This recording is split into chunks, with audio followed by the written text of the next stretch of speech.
राधे राधे गुरुजी। जी, राधे जय राधे। श्रीमन नारायण गुरुजी। जय श्रीमन नारायण। गुरुजी, हम शामली उत्तर प्रदेश से आए हैं और पिछले आपसे मिलने के लिए ही आए हैं। हम लोग 3 दिन के लिए आए हैं। मैं तो चाहती थी कि हम आपको दूर से देखें, लेकिन भगवान की कृपा हुई कि हमने आपको लाइव देखा।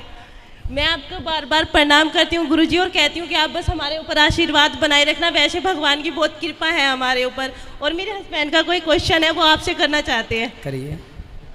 राधे राधे गुरुजी। राधे राधे। गुरुजी, हम आपकी जो कथा है डेली सुनते हैं। परिवार में मेरे माता पिता हैं, वो भी डेली आपकी कथा का श्रवण करते हैं और हम आपकी कथा सुन करके बहुत अच्छा लगता है। और साथ में बीच बीच में जो आप पारिवारिक ज्ञान जो देते हैं, उससे मैं बहुत ज़्यादा प्रभावित हुआ। वो हमें बहुत अच्छा लगता है। और गुरुजी, मेरा एक प्रश्न है।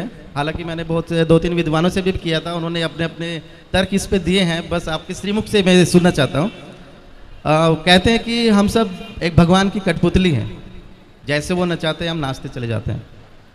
तो जो हम कर्म करते हैं, चाहे वो अच्छे कर्म कर रहे हो या बुरे कर्म करते हैं, उसमें भी भगवान की इच्छा होगी जिससे हम वो कर्म कर रहे हैं।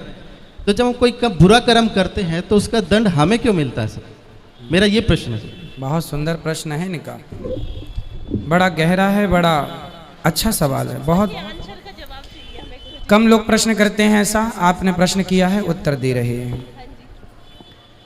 सारे काम भगवान करते हैं। कहते हैं ईश्वर की मर्जी के बिना पत्ता भी नहीं हिलता। तो जब सब भगवान करते हैं तो फिर पापी व्यक्ति क्यों है? बिल्कुल बिल्कुल, है ना। हमने चोरी की तो फिर हमने वो भी ईश्वर की मर्जी से की, क्योंकि सब ईश्वर की मर्जी से हो रहा है। ये सवाल है आपका। जी जी बिल्कुल। अब उत्तर के लिए आपसे ही मैं प्रश्न करूंगा। जी बिल्कुल। आपकी एक गाड़ी है, माना कि एक कार आपकी है और आप मालिक हैं, कार के मालिक। आपने एक ड्राइवर लगा रखा है। जी। आपने ड्राइवर से कहा कि गाड़ी लेके स्टेशन चले जाओ, गाड़ी लेके एयरपोर्ट चले जाओ, गाड़ी लेके मार्केट चले जाओ। तो आप जो कहते हैं आपका ड्राइवर वहीं ले जाएगा गाड़ी। जी। गाड़ी आपकी मर्जी से चलती है, चलाता तो ड्राइवर है पर मर्जी आपकी है। सही है? जी बिल्कुल। आपने गाड़ी एयरपोर्ट के लिए रवाना की, जा बेटा मेरे गेस्ट आ रहे हैं, जाओ एयरपोर्ट से लेके आओ। ड्राइवर गाड़ी लेके चला, आपकी मर्जी से जा रहा है। जी जी।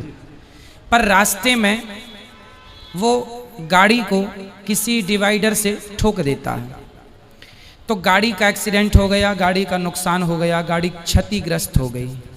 तो क्या ये आपकी मर्जी थी? जी नहीं। आपकी मर्जी थी कि गाड़ी एयरपोर्ट जाए, पर गाड़ी का एक्सीडेंट हो गया, गाड़ी गड्ढे में गिर गई। ये आपकी मर्जी नहीं थी। ये मर्जी नहीं थी, ये गलती थी। किसकी? आपकी नहीं, ड्राइवर की। हाँ या ना? जी। ड्राइवर के पास दोनों थे, एक्सीलेटर भी था और ब्रेक भी था। क्यों नहीं हिसाब से गाड़ी चलाया? क्यों डिवाइडर में ठोक दिया? आपकी गाड़ी आपकी मर्जी से चलती है, पर जब उसका नुकसान होता है तो वो आपकी मर्जी नहीं होती है ना, वो लापरवाही होती है।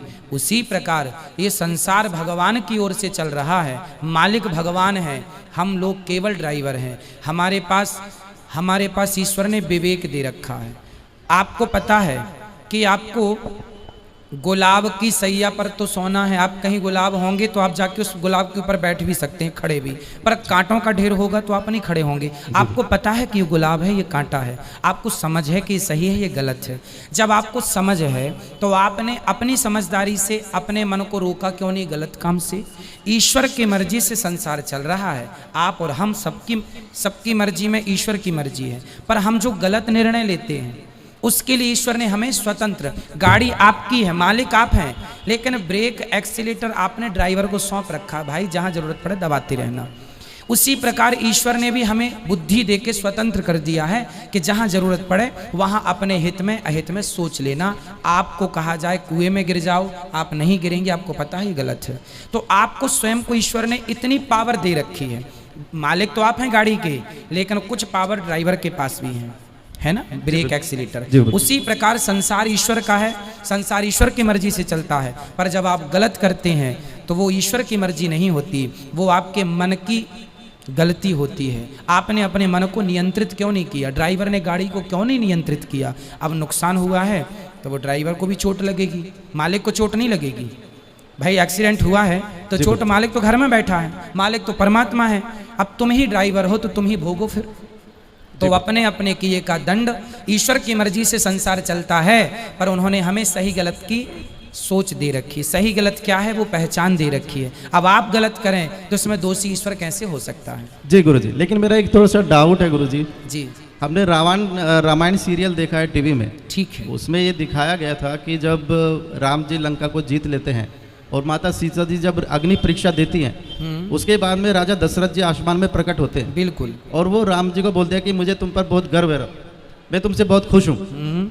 तो भगवान राम वहाँ पे उनसे एक चीज़ मांगते हैं कि आप मुझे एक वचन दे दो कि आप जो है माता कैकेयी को क्षमा कर दो, उनकी इसमें कोई गलती नहीं। लेकिन वो जो आप बता रहे हैं कि एक विवेक और जो बुद्धि जो दे रखी है वो भगवान ने सभी को दे रखी है, वो माता कैकेयी को भी दे रखी थी। ठीक है। लेकिन उन्होंने गलत निर्णय लिया, लेकिन भगवान ने उनको क्षमा कर दिया।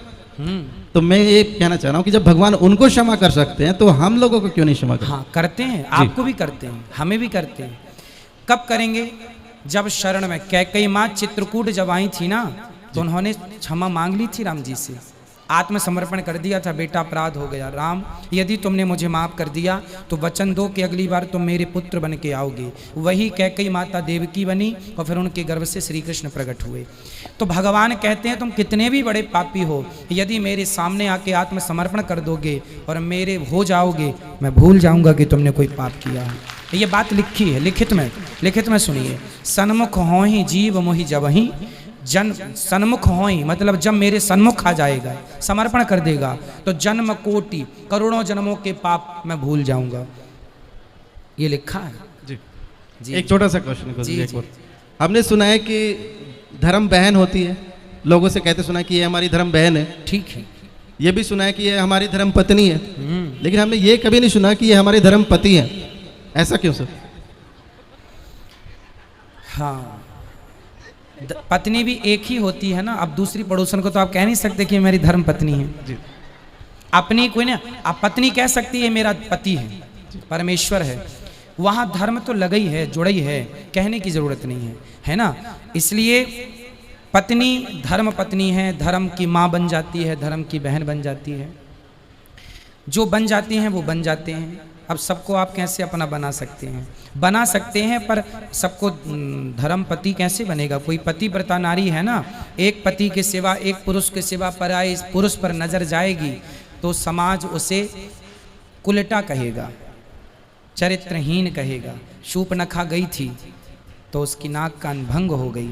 केवल ये धर्म नारी का नहीं है, पुरुष का भी है। नारी का धर्म है कि वो अपने पति को ही परमेश्वर माने, और पुरुष का धर्म है अपनी पत्नी के सिवा पराई नारी को माँ, बहन और बेटी के रूप में ही देखे। यहाँ वहाँ देखने की जरूरत नहीं है। ठीक है, धन्यवाद गुरुजी, बहुत बहुत धन्यवाद। खुश रहिए।